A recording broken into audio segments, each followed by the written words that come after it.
बड़ी आज कई लोगों ने बात की, सागर भाई हमारे तो ये प्रेम के सागर हैं। आचमन ये कर रहे थे और अभी हमारे आशीर्वाद की जुदाई कर रहे थे। तो देखें कोई हमसे भी कहां से कहां चला गया, खोज रहे हैं, आप ही खोजिए। हम सब खोजेंगे, खोजने का माहौल।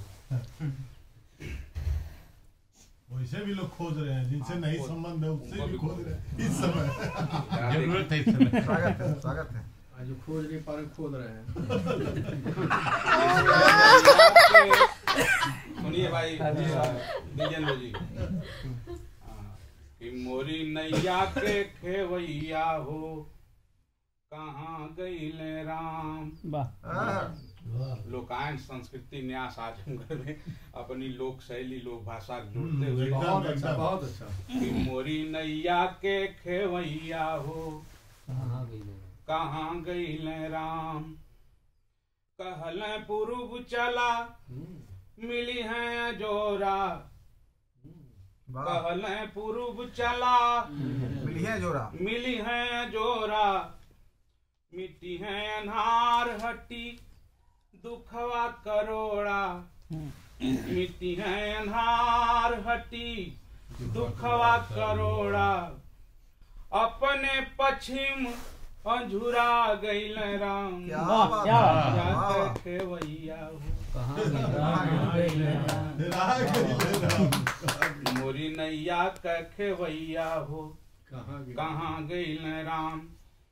और सत्य निष्ठा वाली क्रिया खैल सदन में, सत्य निष्ठा वाली क्रिया खैल सदन में।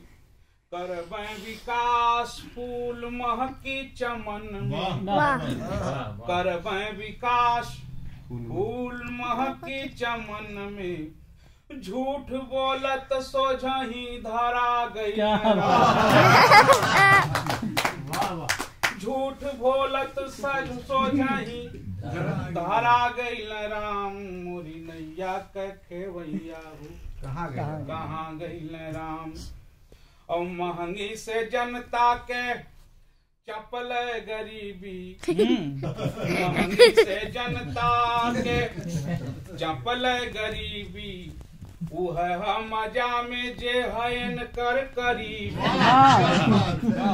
उहे मजा में जे हयन कर करीबी। अडानी अंबानी जिया घा गईल मोरी नैया के खेवैया हो।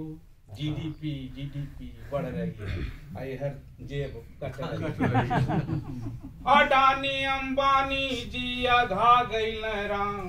मोरी नैया के खेवैया राम। और राष्ट्रवादी नारा दे के काम पूंजीवादी, राष्ट्रवादी नारा दे के काम पूंजीवादी। वोट चाही सब कर विचार जातिवादी, वोट चाही सब कर विचार जातिवादी। देखत देखत देशवा बिका गईल राम। नैया के खेवैया हो, कहाँ गईल राम। अब बलमु बैजनाथ कुछ पहिया बतावा, बलमु बैजनाथ कुछ पहिया बतावा। कौनो जतन से आपन नैया बचावा।